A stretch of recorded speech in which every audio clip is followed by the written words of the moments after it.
Salut à vous, j'espère que vous allez bien. Bienvenue dans cette nouvelle vidéo. Comme vous l'avez remarqué dans le titre, dans cette vidéo, nous allons apprendre à retoucher une photo pas à pas de A à Z avec Photoshop. Que vous soyez photographe, retoucheur ou maquilleuse, cette vidéo est faite pour vous. Alors, avant de commencer, je vous prie de vous abonner, d'activer la cloche de notification, de partager la vidéo, de mettre un pouce bleu pour ne rater aucune de nos vidéos.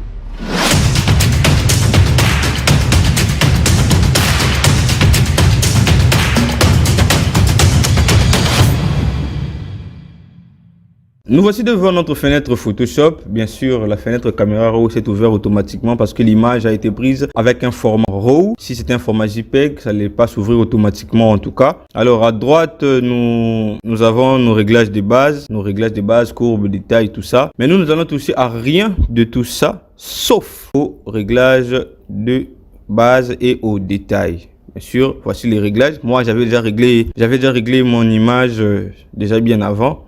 Bien sûr, les paramètres sont là, vous pouvez copier, mais faites attention, si vous utilisez la même image que moi, parce que l'image sera à la description de la vidéo, ça va marcher. Mais si vous voulez vous entraîner avec vos propres images, ça pourrait peut-être ne pas marcher, parce que chaque image a des réglages différents. Donc, il faut vous améliorer, il faut vous adapter, bien sûr. Voilà, il faut vous adapter à chaque image pour avoir des bons rendus, en tout cas. Mais je vous conseillerais de ne pas utiliser mon image de base. Je vous conseillerais d'utiliser vos propres images pour mieux vous améliorer. Là, ici, sur les détails qui sont là, vous montez la netteté à 50% pour avoir une image encore plus nette, même si mon image était déjà nette dès le début. Ok, c'est bon. Après, nous allons cliquer sur ouvrir.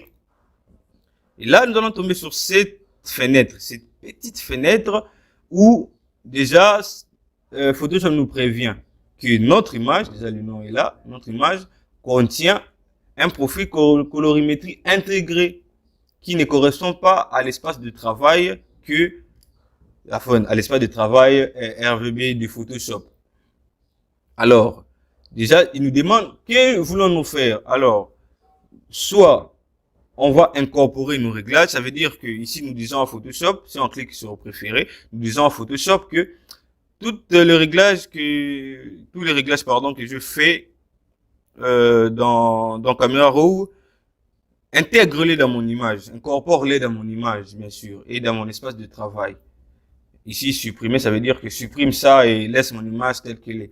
Nous allons cliquer sur préférer, puis OK. Alors, nous avons aussi un tout petit réglage à faire. C'est au niveau d'ici, en tout cas.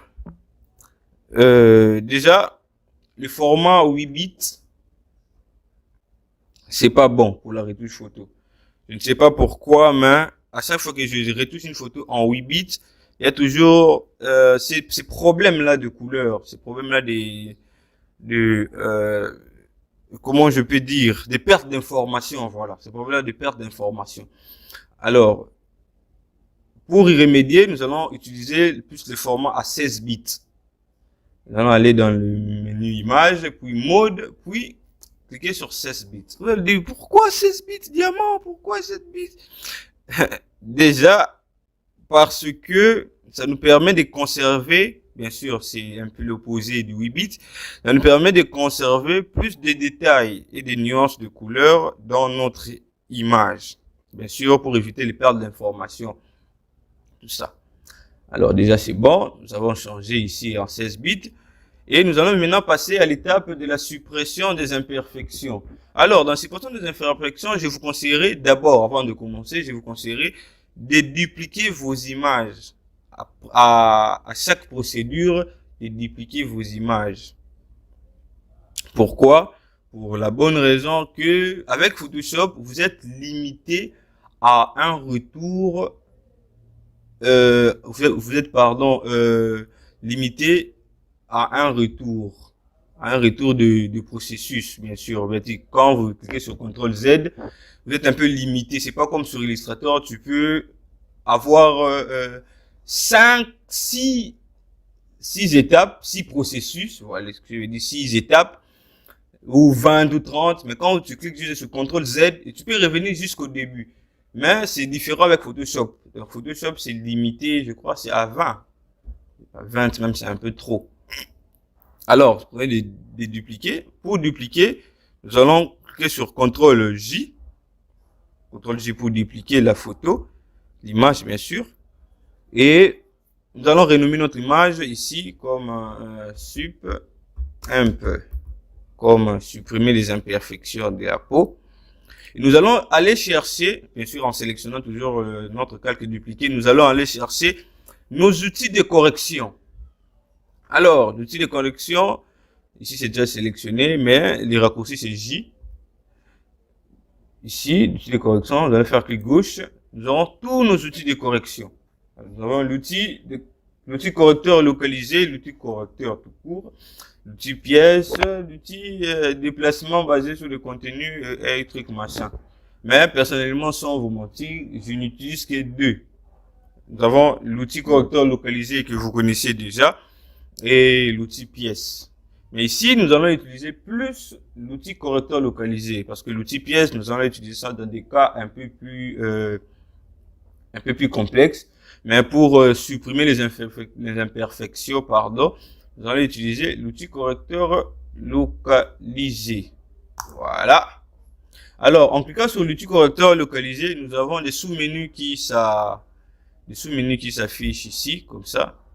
Nous avons ici le paramètre d'épaisseur, dureté et tout ça. Nous avons le mode de fusion. Nous avons le type d'outils, bien sûr. Nous avons l'échantillon. Vous aurez échantillonné tous les calques que je n'active jamais, que sans vous mentir, je ne connais pas. Nous avons la diffusion que je laisse toujours à 5 en tout cas. Alors ici, nous allons plus nous focaliser sur les types.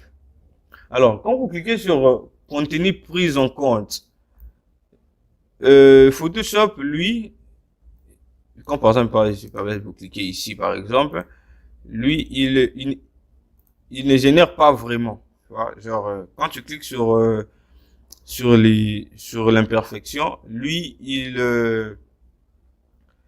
il part récupérer une texture plus propre pour venir le replacer là où il y a les boutons. Par exemple, quand je clique ici, déjà ici, voilà.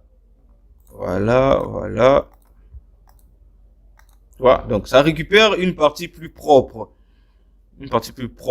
pour venir le remplacer. C'est aussi des techniques qu'on utilise, les lectures de contenu prises en compte, c'est plus utilisé si vous voulez élargir un peu un fond par exemple, genre élargir un fond, tout ça, c'est plus utilisé pour ça. Quand vous cliquez sur créer une texture, CTRL Z, vous revenir, voilà. Ah, ça supprime mon truc, merde, CTRL J, sup imp, ça et tout. Alors, si vous cliquez sur créer une texture, vous allez remarquer que Photoshop va créer une texture automatiquement pour vous et ça sera pas vraiment propre, en tout cas. Ouais, vous voyez comme ça fait, donc ça sera pas propre, en tout cas. Ça sera pas propre. Dans la plupart des cas, ça sera pas propre. CTRL Z. Et si vous cliquez sur similarité des couleurs, ça veut dire que quand tu cliques par exemple sur le bouton, Photoshop va aller prendre des couleurs un peu plus similaires à la place que vous avez cliqué pour venir les remplacer. Et comme vous remarquez aussi, c'est pas vraiment propre en tout cas. Ça met un peu de boss. C'est énervant aussi. Alors nous allons plus utiliser des contenus pris en compte. Et nous allons venir cliquer sur les boutons. Puis les boutons est gros.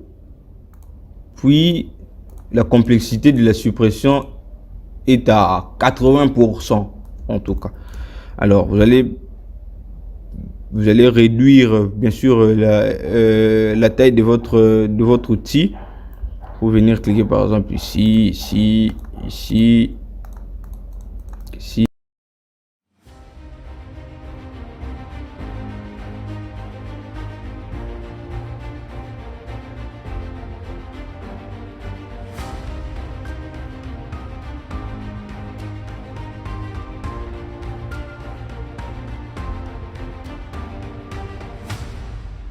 Ok, nous avons fini la première étape, l'étape de la suppression de l'imperfection. Et là, passons maintenant à la deuxième étape. Ok, nous voilà dans la deuxième étape, celle de la séparation des fréquences. Alors, nous allons dupliquer notre image en deux parties. CTRL-J, CTRL-J. La première copie, nous allons le renommer en basse fréquence, ou en anglais low frequency. Basse fréquence, moi j'ai mis le BF comme ça, basse fréquence. Et la deuxième copie, HF, haute fréquence. Qu'est-ce que nous allons faire ici? Dans le calque de basse fréquence, on va d'abord par masquer bien sûr la haute fréquence. Dans le calque de basse fréquence, nous allons venir appliquer un flou gaussien à notre image. Appliquer un flou gaussien à notre image. Alors, pour appliquer un flou gaussien dans notre image, nous allons venir dans le menu filtre, puis flou, et après, flou gaussien. Dans cette étape, nous allons mettre notre flou gaussien juste pour masquer quelques imperfections que nous avons pas pu supprimer avec notre outil de correction. Alors, nous allons venir ici, juste choisir une partie un peu plus claire. En fait, nous allons choisir un peu les fonds ici, comme ça. Venir ajouter jusqu'à ce que nous allons supprimer ces imperfections-là, en tout cas. Voilà. J'espère que ça va. Mais je conseillerais de ne pas dépasser la barre de 8, en tout cas. Sauf si votre photo c'est assez flou que ça.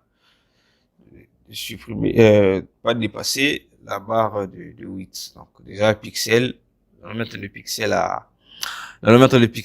à 7, peut-être 7.5, 7,5. Cliquez sur OK. Alors, nous allons réactiver la calque de haute fréquence et nous allons venir à appliquer cette calque de haute fréquence à notre calque de basse fréquence. Alors pour faire ça, nous allons aller dans Image, appliquer une image. Nous allons venir choisir, bien sûr, nous allons venir choisir le calque que nous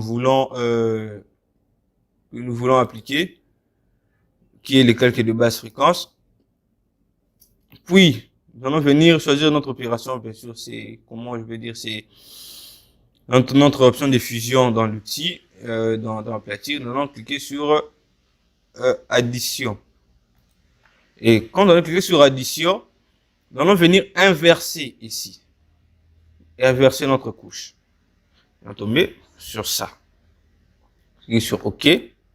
Puis, nous allons venir appliquer, un autre mode de fusion en lumière linéaire. Voilà. Et nous allons prendre nos deux calques, puis venir le mettre dans un groupe que nous allons renommer à SF, séparation des fréquences, ou FF, Frequency Separation, en anglais en tout cas. Alors, nous allons ouvrir notre groupe. Nous allons venir cliquer sur notre calque de basse fréquence, parce que c'est ici où nous allons lisser notre image. Nous allons faire le lissage de notre image. Alors, pour lisser notre image, nous aurons besoin d'un outil. Cet outil, ça s'appelle le pinceau mélangeur. Alors, nous allons aller dans pinceau, clic gauche, pinceau mélangeur. Et nous avons un sous-menu qui s'affiche ici avec des réglages. Bien sûr, de base, vous aurez ça activé. Tout ça, c'est ça à 100, 100, 100, 100, 100. Et bien sûr, voici mes réglages à moi en tout cas. Ce sont mes réglages à moi que j'utilise. Mais comme tout bon artiste, c'est à prendre et à améliorer. Donc, vous ne pouvez pas utiliser ça comme ça. Et je vous dis, je vous préviens aussi que ça ne marchera pas tout souvent avec d'autres photos. Donc, vous devez modifier ça à votre guise. Ok. J'espère que les réglages sont là. Ici, nous allons cliquer sur nettoyer le pinceau. Ici, personnaliser. Normalement, si ça s'activer, nous allons le désactiver. Puis, nous allons venir maintenant peindre sur notre image. Tout en paramétrant bien sûr la taille de notre image pour ne pas tomber sur ces faits-là. Un peu fait bizarre comme ça. Vous voyez, un peu truc comme ça. Alors, si je vais faire par exemple cette partie de l'image, je vais venir juste peindre cette partie de l'image. Comme ça. Et je laisse. Et pour venir faire cette partie ci, je vais revenir encore pour venir peindre ici.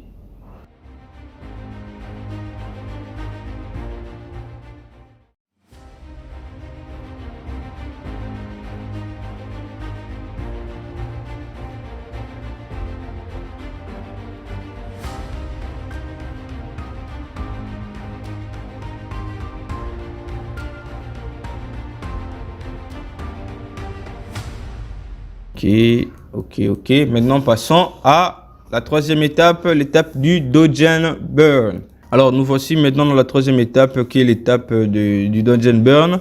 Pour le faire, c'est simple. C'est simple. Nous allons juste venir cliquer ici, puis utiliser des courbes. Nous allons utiliser des courbes. Nous allons cliquer sur courbe. Je sors ça comme ça ici, pour que vous voyez tous en tout cas. Voilà. Alors, je vais juste placer ça là, comme ça. Voilà. Ça, pour les hautes lumières, nous allons augmenter l'intensité de notre courbe, comme ça. C'est tout. Et puis, venez cliquer sur... assurez-vous que vous avez bien sélectionné le masque qui est là. Cliquez sur CTRL-I pour inverser. Ici, pour le Dodge. Comme ça. Et ici pour le burn, nous allons prendre aussi la courbe et nous allons diminuer comme ça. Voilà.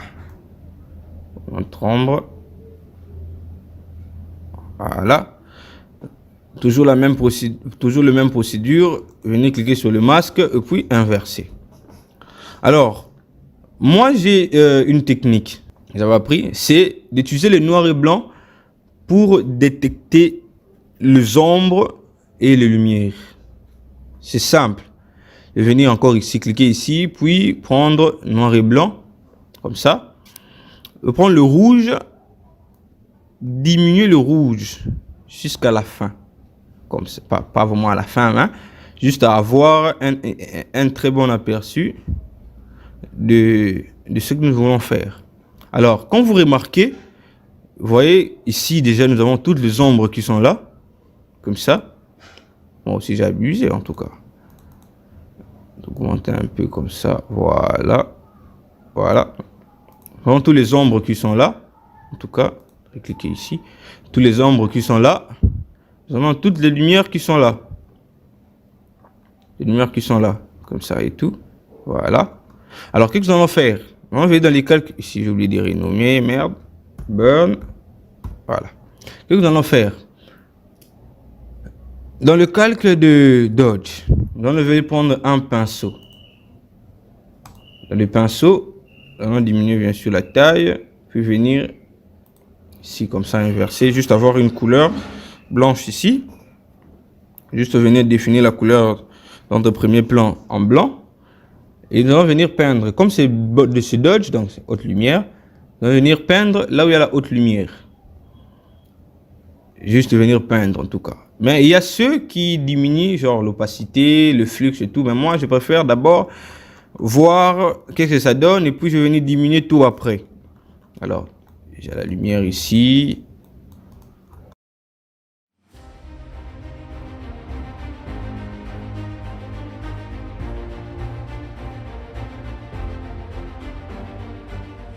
Et après avoir fait tout ça, nous allons désactiver notre noir et blanc. Vous voyez déjà, comme ça, c'est nul. Moi, tu me donnes une photo comme ça. C'est pas... Alors, nous allons venir d'abord mettre ça dans les groupes, dans un groupe comme ça. Et nous allons Dodge and Burn. Dodge and Burn. Et puis, nous allons venir diminuer l'opacité. Juste avoir un truc un peu plus réaliste. Comme ça, c'est pas réaliste. Ça fait plus dessin. Voilà. Par exemple, si je diminue jusqu'à la fin, vous voyez ce que ça donne. Je vais zoomer un peu. Voilà. Vous voyez, on a eu un peu de volume sur notre image.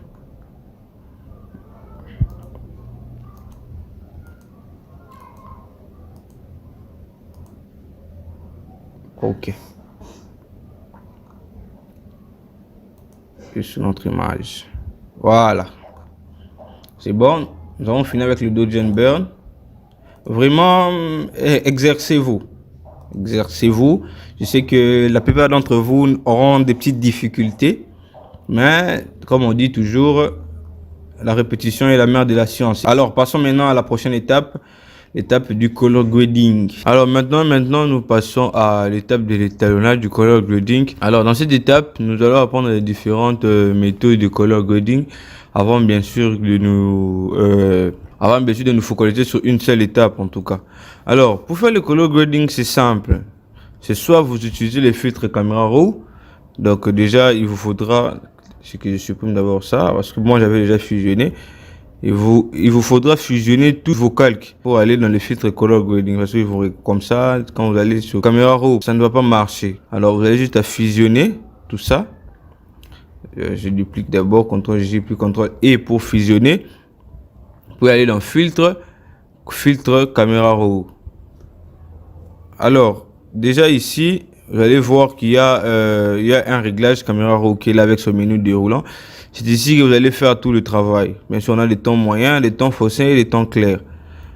Elle est juste comme ça. Mais je vais vraiment vous conseiller d'aller vraiment faire des recherches sur l'étalonnage de color grading avec caméra raw. Ok. Voilà. Et remarquez qu'il y a eu du changement par rapport à notre image.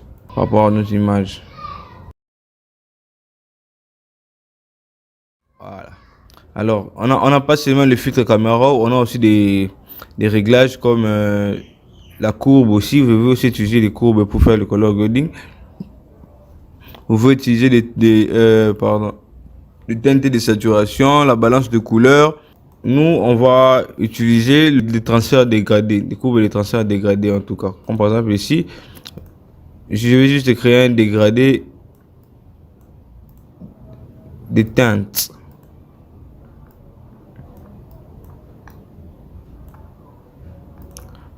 Ok, inverser. Ouais. Lumière tamisée. J'ai appliqué je mis le mode de fusion en lumière tamisée.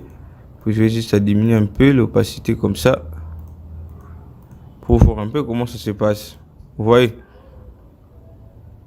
Alors donc il y a vraiment beaucoup de sur internet, vous allez voir beaucoup de des tutoriels sur l'étalonnage avec les courbes, les transferts dégradés et consorts. Alors ici nous allons utiliser plus soit le filtre de caméra raw, soit aussi le dégradé. On va d'abord commencer par les dégradés. Je vais dupliquer cette photo. Première photo ici, on va utiliser les dégradés ici. Pour transfert dégradé. Alors ici bien sûr vous avez votre ligne. Si vous avez votre ligne dégradée, Vous allez juste changer de couleur. Alors, nous allons utiliser des couleurs un peu plus teintes. Donc, comme je vais montrer, comme je viens de vous montrer, on va juste utiliser des couleurs un peu comme la mannequin est là, une couleur un peu chocolat, et que nous voulons donner un look un peu plus black à l'image. Utiliser le orange comme ça, et puis ici, je vais copier, venir prendre un peu plus foncé. Ok, donc ici c'est les teintes plus claires. Ici on va mettre une teinte un peu plus foncée. Cliquez sur OK. Nous allons venir inverser. Ou bien vous pouvez faire aussi l'inverse.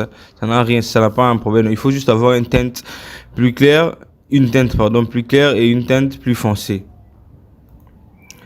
Voilà. Et puis nous allons venir appliquer ici le marque de fusion, le mode de fusion en lumière tamisée. Donc il y a beaucoup. Vous pouvez utiliser comme par exemple il y a l'exclusion, il y a la lumière ponctuelle, linéaire. Nous allons préciser la lumière tamisée. Ok.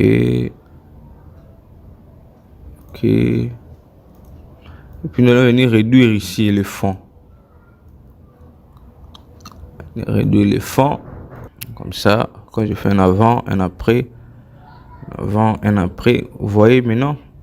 Vous voyez comment ça donne en fait. Alors, nous remarquons qu'il n'y a pas assez de contraste dans notre image pour incruster bien sûr notre talonnage. On va juste venir ajouter une courbe pour un peu contracter l'image. Ok.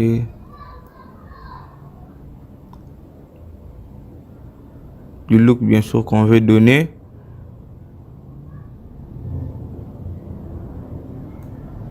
Voilà.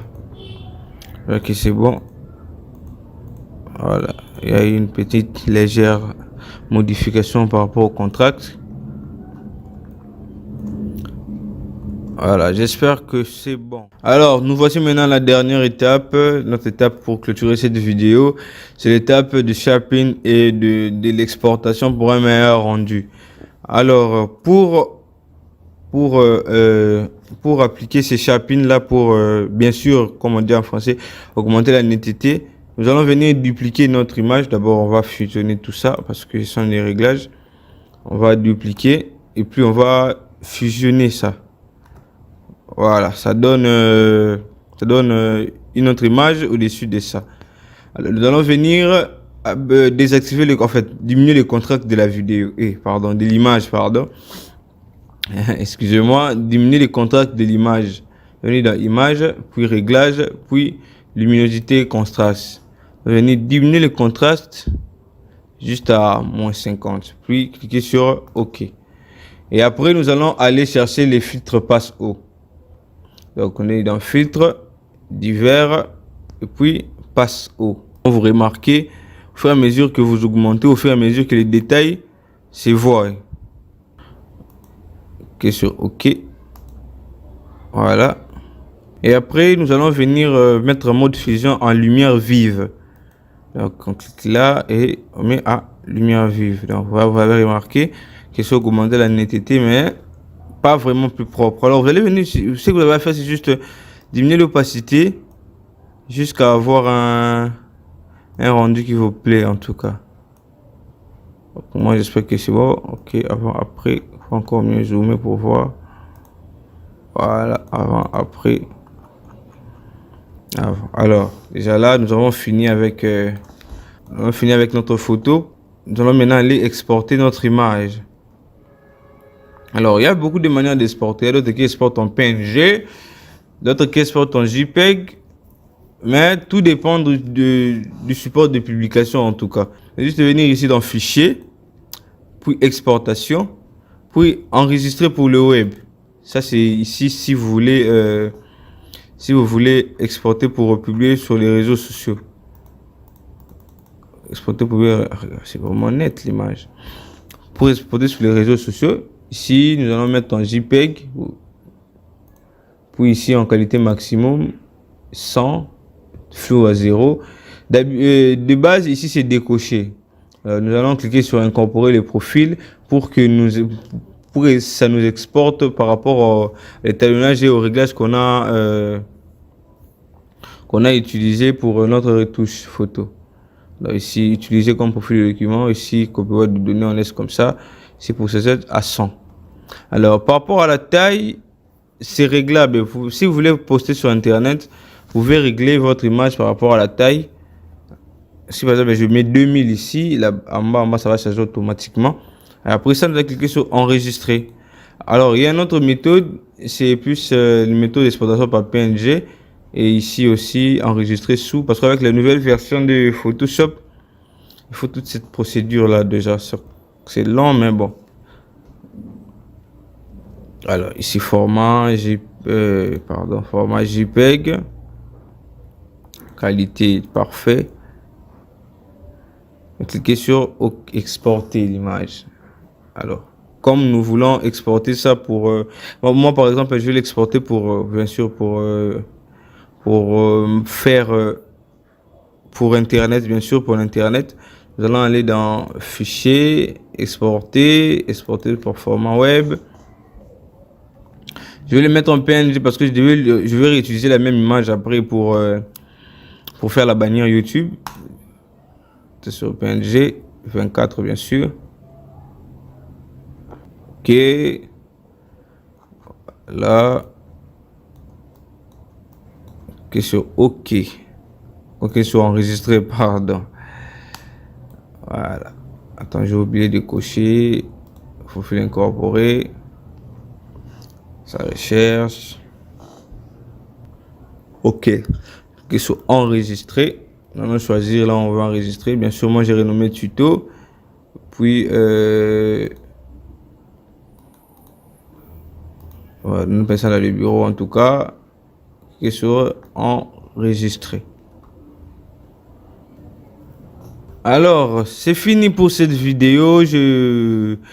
Je suis très content de faire cette vidéo pour vous parce que ça fait un peu plus longtemps que j'ai pas fait de vidéos sur cette chaîne. Alors, je vous prie de vous abonner, d'activer la cloche de notification et retrouvons-nous la prochaine fois pour une autre vidéo.